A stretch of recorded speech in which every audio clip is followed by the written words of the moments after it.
Panginoon. Kaya kapatid, huwag kang matakot, no? Huwag kang padaig sa mga tukso, sa mga usap ng mga ng kaaway sa eksena, no? So, lagi ka lang, no? Lagi ka lang manalangin, lagi ka lang lumapit sa Panginoon at tandaan mo na ang Diyos ay gagawa. Ang Diyos ay kikilos sa iyong buhay, no? Sapagkat siya ang Diyos na makapangyarihan. Siya ang Diyos sa buhay. Siya ang Diyos na nakikinig sa iyong mga daing at panalangin. Amen. So, kaya no, atin, so dapat na talaga tayo ay magbabad sa presensya ng ating Panginoon.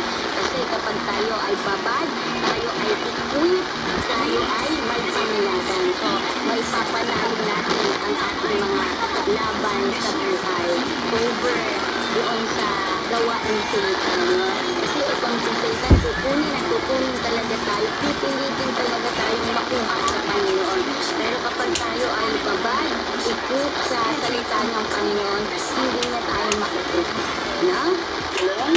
So, mga kapatid, nawa po may tutunan po kayo about po sa buhay po ni Hannah. Magkaroon lang din po tayo ng recap.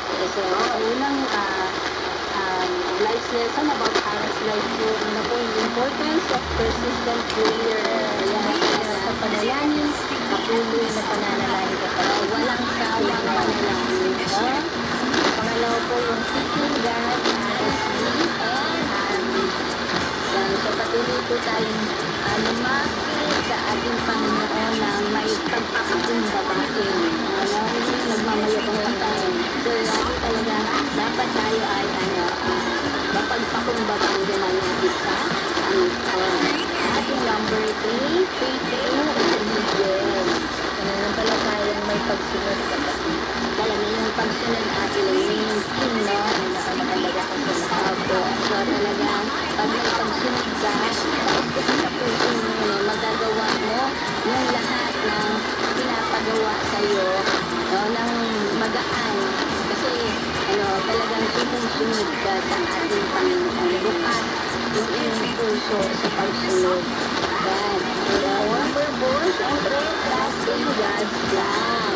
Diba? So, talagang gusto na, sabi mo nga sila, trusting God's plan, no? So, tatandaan mo kapatid na laging may planong mabuti ang Panginoon.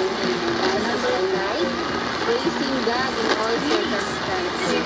Naman po yung sitwasyon pinagdadaan po natin, patuloy pa rin tayo mag-puri sa Panginoon. And last po, remembering God's faithfulness. Ayan, so kapatid, tatandaan mo lagi na tapat ang Panginoon sa atin. Kahit hindi tayo karapat-dapat sa pagmamahal at sa kahabagan na ibinibigay ng Panginoon, no? Andiyan pa rin siya lagi. Talagang malalapitan natin siya. So, tapat ang Panginoon sa atin. Okay? So, sana po ay may mga natutunan po kayo na pang-aawakan nyo, yung mga bungkit, no? Kapag kayo po ay dumadaan sa pagsubok katulad ni Hannah, no? Hannah or Anna dyan sa Bible. So, tandaan po natin lalo ng mga nanay, no? Na talagang nagsasakripisyo para sa kanilang mga anak. Okay? So, sana po I pray po na tayo ay laging i-bless ng ating Panginoon at ilagay